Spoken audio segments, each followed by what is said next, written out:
एक आमद आज कराची शहर में हुई और उसके बाद सोशल मीडिया पर अलहदा-अलहदा बातें शुरू हो गई।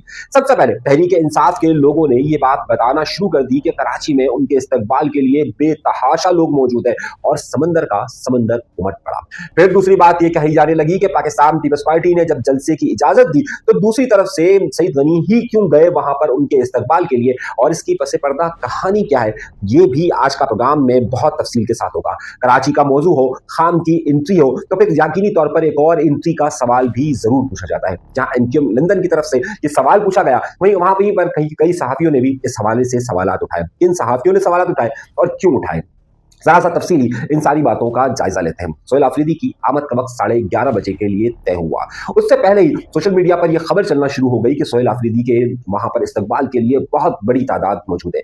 यकीनी तौर पर पीटीआई बहुत बड़ी पाबंदी से आहिस्ता आहिस्ता पीछे उनको खत्म हो रही है, तो उन्हें शायद ये बहुत बड़ा मजमा लग रहा हो। मगर 3.5 करोड़ की आबादी के शहर में अगर 200 लोग वहां पर उनके लिए आए हैं तो ये कोई बहुत बड़ी तादाद नहीं कहलाती। अगर 200 से ज्यादा 500 अफराद को भी अगर काउंट किया जाए तो सोहेल आफरीदी जो कि इस वक्त दर हकीकत खाम को रिप्रेजेंट कर रहे हैं और एक बहुत बड़ी मूवमेंट के लिए आए, तो यकीनी तौर पर कराची के शहर के हवाले से कोई ये बहुत बड़ी खबर नहीं काउंट होती, लेकिन तहरीक इंसाफ की सतह पर यह बहुत ज्यादा काउंट होती है। तहरीक इंसाफ के सोशल मीडिया ने यह कहना शुरू कर दिया कि बहुत बड़ी तादाद यहाँ पर मौजूद है और बहुत सारे लोग मौजूद है और इतना बड़ा इस्तकबाल आज तक किसी का भी नहीं हुआ। जिन्होंने मोहतरमा बेनजीर भुट्टो साहिबा का इस्तकबाल देखा हो, जिन्होंने कराची में एमक्यूएम के जलसे देखे हो, जिन्होंने जमात इस्लामी की बड़ी बड़ी रैलियां देखी हो, उनकी नजर में ये चंद सौ अफराद का कुछ भी नहीं था, लेकिन जाहिर तहरीक इंसाफ के लिए ये एक बहुत बड़ी खबर थी। जैसे ही सोहेल आफरीदी एयरपोर्ट से बाहर निकलने वाले थे तो इसका पूरा फायदा उठाया सईद गनी साहब ने। सईद गनी साहब गए और वहां पर जाकर उन्हें टोपी और अजरक पहनाकर उनका इस्तकबाल किया। असल सवाल ये बनता है कि सईद गनी ही क्यों गए और पाकिस्तान पीपल्स पार्टी ने यह फैसला क्यों किया। पाकिस्तान पीपल्स पार्टी इस वक्त नहीं चाहती थी कि वह तहरीक इंसाफ से बराह रास्त तसादुम की कैफियत में जाए, जिस तरीके से वो पंजाब में मरियम नवाज के खिलाफ है। इसीलिए पाकिस्तान पीपल्स पार्टी ने यह हिकमत अमली बनाई कि इन्हें मेहमान बनाकर आने दो, एक आध दिन यहाँ शोर शराबा करेंगे। इसके अलावा वो सिंध हुकूमत को किसी भी तौर पर नुकसान देने की पोजीशन में इस वक्त तहरीक इंसाफ मौजूद नहीं है। तहरीक इंसाफ के एमपीएस की तादाद कुल 8 है, जो कि असेंबली में बहुत कम ही शोर शराबा करते हैं, जबकि दूसरी तरफ स्ट्रीट पावर इनकी ना होने के बराबर है। तो यहां पर पाकिस्तान पीपल्स पार्टी के लिए तहरीक इंसाफ किसी तौर पर भी खतरा नहीं। इस अमल के साथ पाकिस्तान पीपल्स पार्टी एस्टैब्लिशमेंट को भी एक पैगाम देना चाह रही थी और वो पैगाम देना चाह रही थी कि जनाब हम कुछ यहां पर भी देख सकते हैं। ये बहुत सारे सहाफियों ने इस तरह का तज्जिया किया है, जिसमें इमदाद सुमरो से लेकर कई बड़े नामवर सहाफी जो पाकिस्तान पीपल्स पार्टी को कवर करते हुए आ रहे हैं, वो इस बात को कह रहे हैं कि शायद जरदारी साहब ने बहुत सारे मुक़तदरा हलकों को एक पैगाम दिया है। अब जाहिर सी बात है कि पाकिस्तान पीपल्स पार्टी को वहां पर सोहेल आफरीदी के इस्तकबाल के लिए किसी ऐसी शख्सियत को भेजना था ताकि वहां उनका एहसास हो सके। हुकूमती सतह पर क्योंकि सईद गनी साहब न सिर्फ कराची की नुमाइंदगी करते हैं, पाकिस्तान पीपल्स पार्टी कराची के सदर है और दूसरा अहम मनसब वो एक सूबाई वज़ीर भी है, इसलिए पाकिस्तान पीपल्स पार्टी ने यह फैसला किया कि सईद गनी को वहां पर भेजा जाए। ये एक अलग बात है कि सईद गनी साहब तहरीक इंसाफ की पॉलिसीज पर उन पर पहले कड़ी तनकीद कर चुके हैं, लेकिन बहरहाल उन्होंने वहां पर उनके इस्तकबाल के लिए भेजा। अब हुआ क्या कि सईद गनी ने वहां पर इस्तकबाल किया, उसकी फुटेजेस आई और लोगों ने कहा कि जनाब देखिए पाकिस्तान पीपल्स पार्टी कितनी दरियादिल हो गई है। अब इसी में एक तब्दीली ये रोनुमा हुई कि सोहेल आफरीदी जिनका प्रोग्राम इतवार वाले दिन खत्म हो रहा था और इतवार वाले दिन उन्हें वापस पहुंचना था, अब वो पीर तक रुकेंगे और पीर को वजीर आला सिंध मुराद अली शाह साहब के साथ वो खाना भी खाएंगे। तो अब जो ताल्लुकात की नोयत है पाकिस्तान पीपल्स पार्टी के वज़रा, वजीर आला और सोहेल आफरीदी के दरमियान मामला किसी और सतह पर जा रहे हैं। इससे बहुत सारे लोग इस बात को भी देख रहे हैं कि क्या मौजूदा इत्तेहाद के दरमियान कोई दरार पड़ने वाली है या फिर आगे चलकर इसका कोई और एडवांटेज हासिल किया जाएगा। दूसरी अहम बात हुई कि जब सोहेल आफरीदी का काफिला वहां से बाहर निकलता है तो अब ये लड़ाई शुरू हो जाती है कि जनाब सोहेल आफरीदी जाएं तो जाएं कहां। यानी कि एक तरफ हलीम आदिल शेख उन्हें अपने घर ले जाने के लिए बेकरार नजर आते हैं, तो दूसरी तरफ सईद आफरीदी उन्हें अपने दरबार में लेकर जाना चाहते हैं और तीसरी तरफ और कई लोग उन्हें आलमगीर साहब चाहते हैं कि वो उनके घर पर आए, उनके घर पर तस्वीरें खिंचवाई जाए। ये सारा मामला इसी तरह चलता रहता है। तो शारा फैसल पर जब इनका काफिला आता है तो इनके काफिले की तादाद में किसी तौर पर भी 300 से 400 लोग नहीं होते, मगर तहरीक इंसाफ का सोशल मीडिया ये बताता है कि जनाब आजादी मिल गई, देखो कितना मजमा जमा हो गया। जब फिर ये बात कह रहा हूं, अगर कराची की सतह पर यह इस्तकबाल देखा जाए तो ये बिल्कुल भी ना होने के बराबर है, लेकिन अगर तहरीक इंसाफ के लिहाज से देखा जाए तो शायद उन्हें बहुत बड़ा नजर आए, मगर इतने लोग जाहिर है ज्यादा नहीं होते। उसके बाद वो इंसाफ हाउस जाते हैं और इंसाफ हाउस जाने के बाद वो जिना ग्राउंड यानी बागे जिना जिसे कहा जाता है, जिना ग्राउंड दो सबूत कहते हैं, एक जिना ग्राउंड एमक्यूएम वाला है और एक है बागे जिना जिसे आमतौर पर जिना ग्राउंड भी कहा जाता है, जो मज़ार कायद के सामने। जब वहां पर पहुंचे तो वहां पर भी कारकुनान की कुल तादाद 400 से ज्यादा नहीं थी। अगर टोटल काउंटेबल भी करें तो 400 ज्यादा नहीं थी, लेकिन अगर आप तहरीक इंसाफ का सोशल मीडिया देखें तो फिर वहीं पर बात कही जाती है कि पूरा बागे जिना जो है वो अभी से भर चुका है और हजारों लोग आ चुके हैं। फिर भाई बागे जिना भरना आसान काम नहीं है और ये जितना मजमा आपने जितनी तादाद दिखाई है, कोई भी तादाद नहीं होती कि जितनी तादाद कराची में जमात इस्लामी, पाकिस्तान पीपल्स पार्टी या एमक्यूएम कर सकती है। और एमक्यूएम के जलसों का या एमक्यूएम के इस्तकबाल का तो मुकाबला बहरहाल अभी हो ही नहीं सकता। मगर उसके बाद वो पहुंच जाते हैं प्रेस क्लब। प्रेस क्लब में सहाफियों के सवाल के जवाब उनके शुरू होते हैं और फिर अब हमारे प्रोग्राम की रिकॉर्डिंग का वक्त शुरू होता है। मगर उससे पहले ही कुछ सहाफियों के बड़े अहम सवाल शुरू हो जाते हैं, जिसमें सबसे पहला सवाल फैसल हुसैन साहब का होता है। फैसल हुसैन साहब मारूफ सहाफी है, किसी तारुफ के मोहताज नहीं है, और वो अपनी जो ट्वीट करते हैं उसमें वो क्या कहते हैं, जरा सा ये बड़ा अहम नुकता है कि वो अपनी ट्वीट में क्या कह रहे हैं, जरा सा इसे देखते हैं। फैसल हुसैन साहब कहते हैं कि तहरीक इंसाफ को कराची में सियासी सरगर्मियों की इजाजत मिल गई। बहुत अच्छी बात है। तहरीक इंसाफ पर रियासत पर हमले के इल्जामात हैं, रियासत भी तहरीक इंसाफ से नाराज थी। लफ्ज इस्तेमाल कर रहे हैं, नाराज थी। क्या अब वो नाराजगी खत्म हो चुकी है? मगर क्या ये इजाजत सिर्फ तहरीक इंसाफ तक महदूद रहेगी या फिर इन जमातों को भी इजाजत मिलेगी जिनसे रियासत को शिकायत है? यानी कि दर हकीकत वो फैसल हुसैन साहब इस बात का इशारा कर रहे हैं कि एमक्यूएम लंदन हो या फिर दीगर सियासी जमातें हो, उनकी तरफ क्या होगा? मुनासिब होगा कि अगर तहरीक इंसाफ को इजाजत दे दी है तो फिर सबको दें। वैसे वो कौन सी जमात है जो तहरीक इंसाफ का कराची में मुकाबला कर सकती है? अच्छा, पीपल्स पार्टी में इतना दम नहीं, मुस्लिम लीग बस गिनती में नहीं है, एमक्यूएम पाकिस्तान को दुनिया भर के विटामिन के इंजेक्शन लगा दिए मगर इसके टांगों में हरकत पैदा नहीं हो रही है।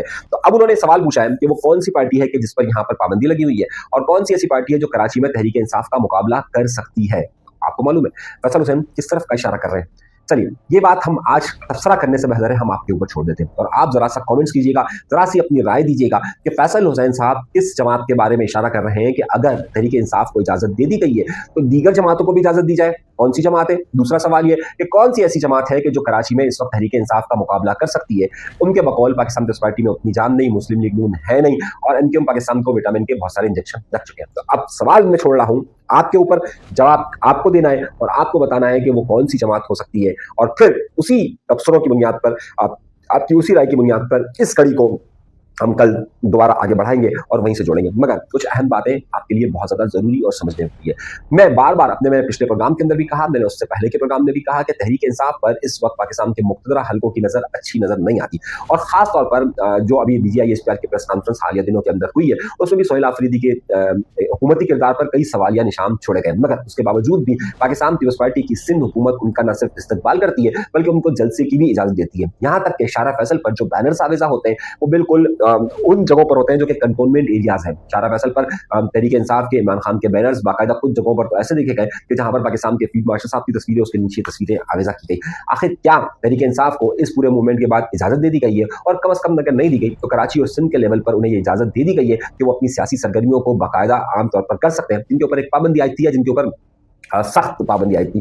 दूसरा मामला यह है कि आपने देखा होगा कि अल्ताफ हुसैन साहब तहरीक इंसाफ के लिए बहुत बात करते रहे। अब तहरीक इंसाफ का एक बड़ा नाम यानी कि सोहेल आफरीदी साहब यहाँ पर खुद मौजूद है, तो क्या वो अल्ताफ हुसैन साहब के हवाले से भी कुछ जवाब देंगे या उनके हवाले से भी कोई गुफ्तगू करेंगे या नहीं करेंगे? एक और बड़ा अहम नुकता ये कि जो 400-500 लोग जो कुछ की तादाद थी, मतलब उससे ज्यादा नहीं थी, तो मैं मैक्सिमम बढ़ाकर बता रहा हूँ 400 लोग, उनमें से कराची की नुमाइंदगी कितनी मौजूद थी? ज्यादातर ये बात देखी गई कि यहाँ पर आने वाले ज्यादातर उनके साथ जो लोग मौजूद थे वो खैबर पख्तूनख्वा से ताल्लुक रखने वाले लोग मौजूद थे जो कराची में आबाद है, यानी कि दर हकीकत यहाँ पर पश्तून कम्युनिटी उनके साथ बहुत ज्यादा मौजूद थी। तो लेकिन अभी तक सोहेल आफरीदी का जो पूरा स्केड्यूल देखा गया है उसमें कहीं पर भी जो उर्दू बोलने वाली आबादियां है वहां पर उनके विजिट्स या वहां पर उनके दौरे इस तरह से मौजूद नहीं है। सवाल ये पैदा होता है कि क्या 11 तारीख का जो जलसा आम बाग जिना के अंदर तहरीक इंसाफ कर रही है उसके अंदर क्या सिर्फ एक ही कम्युनिटी का प्रोग्राम होगा या फिर पूरा कराची वहां पर शामिल होगा या पूरे कराची की वहां पर शमूलियत होगी या पूरा कराची वहां पर कुछ ना कुछ अपनी पार्टिसिपेशन जरूर शो करेगा? तीसरा बड़ा सवाल यह, एक बड़ा अहम सवाल यह कि अब तक क्योंकि मीडिया सोहेल आफरीदी की तकारीर को उस तरीके से नहीं दिखा रहा था, लेकिन आज सोहेल आफरीदी की मूवमेंट को बाकायदा पाकिस्तान के मीडिया ने दिखाया है, तो अब क्या सोहेल आफरीदी का कराची में होने वाले जलसे को तमाम मीडिया टच करेगा या नहीं करेगा? आमतौर पर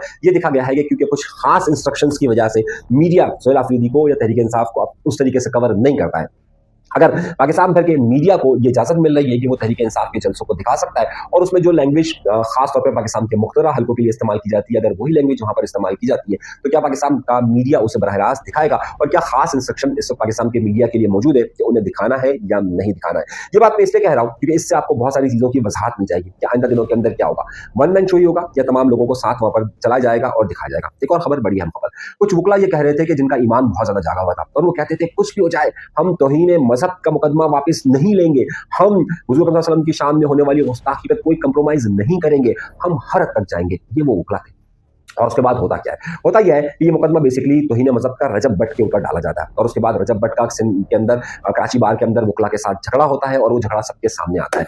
अब हुआ यह है कि इन वकला और इनके दरमियान हो गया इत्तेहाद और इन्होंने कर दिया कि हमने अल्लाह के नाम पर आपको माफ़ कर दिया। कल तक जो लोग ये बात कर रहे थे कि जनाब हम ये तौहीन मज़हब का मुकदमा इनके ऊपर ज़रूर चलाएँगे, हम इसे नहीं छोड़ेंगे, इसने इस्लामी शआर की खिलाफ वर्जी की है, एकदम से उनका भी ईमान जाग पड़ा और उनका ईमान जाग कर कहते हैं जनाब हमने इनको माफ कर दिया, हमने अल्लाह की रज़ा के लिए माफ कर दिया। तो भाई पहले आपने मुकदमा क्यों किया था? मुकदमा करने के बाद उनके खिलाफ वीडियोज़ क्यों बनाई थी? वीडियोज़ बनाने के बाद उनके खिलाफ बाकायदा मुकदमा क्यों चलाया था? और मुकदमा चलाने के बाद ये मार कुटाई का वक़्त क्यों आया था? और मार कुटाई करने के बाद ये नौबत यहाँ तक क्यों आई थी? तो अगर आपको अल्लाह ताला की रज़ा के लिए ही किसी को माफ करना था तो पहले कर देते।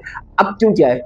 यहाँ पर हमारे यहाँ पर मज़हब का और गद्दारी का उबुल वतनी के सर्टिफिकेट्स बहुत सारे मफाद परस्त अपने अपने फ़ायदे के तौर पर देते हैं। जहाँ उनके मफादात पूरे हो जाते हैं, ना उनको वो तौहीन मज़हब याद रहता है और ना ही उनको ये याद रहता है कि ये गद्दार है या मुहिब्ब वतन है। तो ये एक बड़ा मसला है हमारे यहाँ पर कि जब किसी के मफादात साथ मिले होते हैं, तो उनको सब चीज़ें याद आ जाती हैं और जब मफादात खत्म हो जाते हैं, तो फिर रजब भट्ट से लोग आज़ाद हो जाते हैं।